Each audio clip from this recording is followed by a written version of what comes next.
I'm with Dick Mularoni from Trends in Tile, Brighton, Michigan. We are at the Arley Wholesale Annual Event in Scranton, Pennsylvania. You going to play golf today? I am. Hopefully it doesn't rain. Are you playing today? I'm not playing. I gave it up years ago. I spent more time in the bushes than I did on the golf course, so I decided I should do something else. I understand.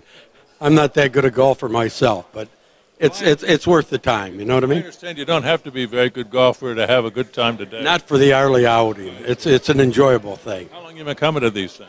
This is my third year. Now, tell us a little bit about your business. Well, the business that we have is ceramic tile, porcelain tiles, granite countertops, that type of thing.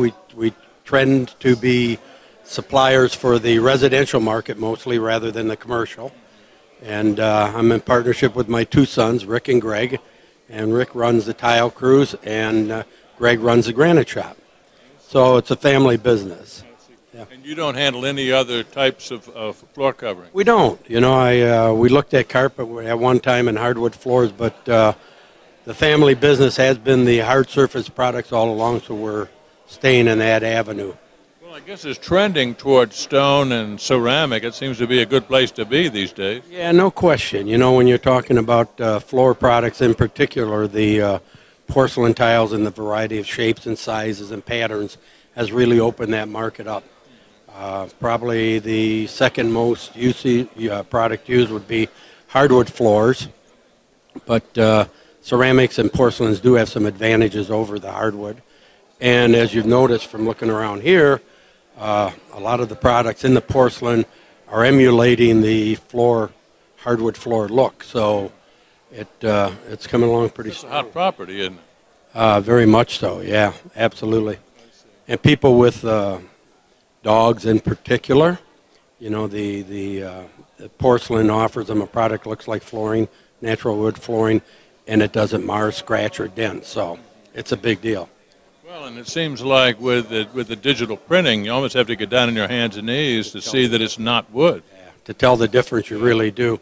And I think it's an introduction from Europe primarily because, as you know, in Europe, wood is hard to come by. So the introduction in Europe of that look, and then now the transfer over to the United States is very strong. How has business been so far in 2015? 2015 has been pretty much a banner year for us, and I think you'll find nationwide, in the United States in particular. You know, you go back 5-6 years ago, and it was very difficult. So most of us had to struggle right along, and now we're reaping the benefits of staying in the business. Talk about transitioning. I'm sure during those tough times you had to trim your sails a little bit and probably laid off some people. Now that business is getting better, I guess that puts some strains on the company? Yeah, there's no question about it. Finding talented people is difficult. We also install. As a result, it's very difficult to find tradesmen in today's marketplace. And most of the areas do not have trade schools for people into the tile, granite, and marble. So we've gone to the extent of taking the kids out of high school and then putting them with our crews. And hopefully in 5 to 6 years, we've got good tile setters that'll stay with us and also do well in the industry.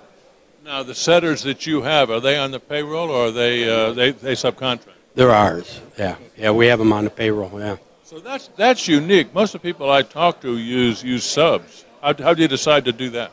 Well, if you want to control the product you're putting out, if the people on your payroll are on your payroll, it's much easier than shopping it out to an individual contractor. Not that they're not capable, but by the same token, they're working for a multitude of people. So you run into the problem that if it's a repair or if it's something they've got to come back on and they're on another job, it's very difficult for you to control. If there are people, we take care of our customers directly. Yeah. Now, going to high schools, I mean, I just saw a piece on TV the other day about trades in general, heating and air conditioning, plumbing, you name it. They're having the same problems, and I get the idea that a lot of younger people just aren't anxious to get in that kind of work.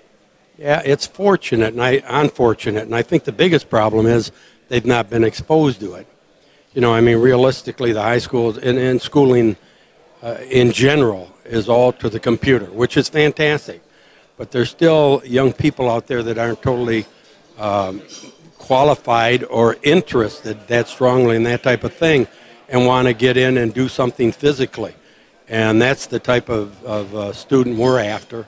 And I think the trade schools are making a big mistake by not pursuing it more aggressively at the high school level, so that the high school teachers and the high schools are aware that these people can make a real good living in the trade.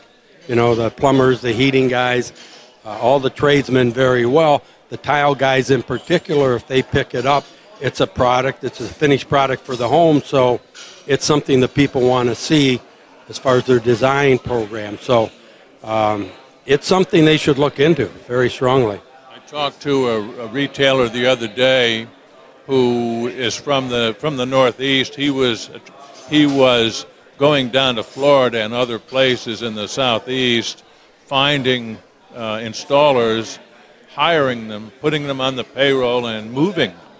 I mean, otherwise, I guess he was dead in the water. Your idea is a very good one. Yeah, what transpired, particularly in Michigan, because we got hit real hard with the recession, and traditionally you had a cycle where we might be down for a year or so. So a lot of the tradesmen would pack up and go to the market where they could make a buck and leave their family in Michigan. Because it was such a long drought, you had the people moving to different areas, and then after 2 years they moved their family too. So we in particular geographically have a very large shortage of the people. And it's difficult. I mean, you can move to other areas and try to recruit. You still have the same problem of bringing them back and finding out whether they're quality people or not so much quality people, you know. But it's a hit and miss deal, you know. How do your installers like having young guys coming in and, I guess, working as helpers and getting trained? Are they open to that? Yeah, the guys we have in particular have been tradesmen for a long time, and they show a great degree of interest in teaching these kids how to do it the right way. And that's critical, you know, and it works out very well, and they're happy to have them. It's good to see somebody doing something about it. I mean, it's everybody, as long as I've been in this business, has talked about the problem of installation, and everybody, it seems like they're waiting for somebody else to come along in the white horse and solve it, and you've done it. Yeah, you look around the corner, and you know, I'm not necessarily the type of person to think government has all the answers, but I mean, if you're going to subsidize things like the community colleges and that type of thing, why not have trade programs within the community colleges? Okay, where you're teaching the trades, not just the computerization of the United States and that type of thing. And if they don't look into it, it's going to continue to be a problem, and eventually you'll find prices being driven upward, because if you're willing to get your hands dirty and the guy in the computer isn't, obviously you're going to want to get paid for it. So, now, other than installation, what sort of things do you worry about the most in terms of the future of your business? Well, you know, it's not too great of an impact other than intervention by the government. The health program presents us with some problems. Okay, and the other thing is regulations. You know, you can over-regulate everything. The tile industry itself, I'm sure that eventually you're going to have the government getting involved as far as the factories producing and what they're doing with their waste. We already had some of it and what's going on. And some of that is good, because you did have abuses, but you're also extending the possibility, the overextension of regulation, again, driving up the price of the materials. And, you know, it's going to be limitation. Have you found anything at this show that's really wowed you? I think they have quite a product mix. I've looked at 3 or 4 different things that are just being introduced now that are very nice. It's kind of interesting. For Anatolia, for instance, the manufacturer is showing some printed units in the 8x8 format. Now, I've been in this business for a long time, and when Italian tile first came into the market, it was the European printed patterns in the 12x12 format, And to look at this, it's almost looking retro, but design, fashion does have a cycle. And some of the products that they're showing, I do believe will come back and will be strong again. Yeah. Well, I guess they can do a lot more things with a tile now than they could 15, 20 years ago, and I guess those are new, old is new, I guess, at some point. Yeah, no doubt about it.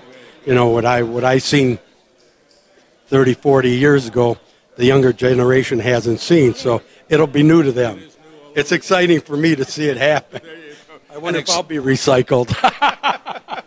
Well, I'll be there to watch. Thank you so much. It's been a pleasure. Good talking to you. We've been talking with Dick Mularoni. The company is Trends in Tile, Brighton, Michigan. And this is Talk Floor TV.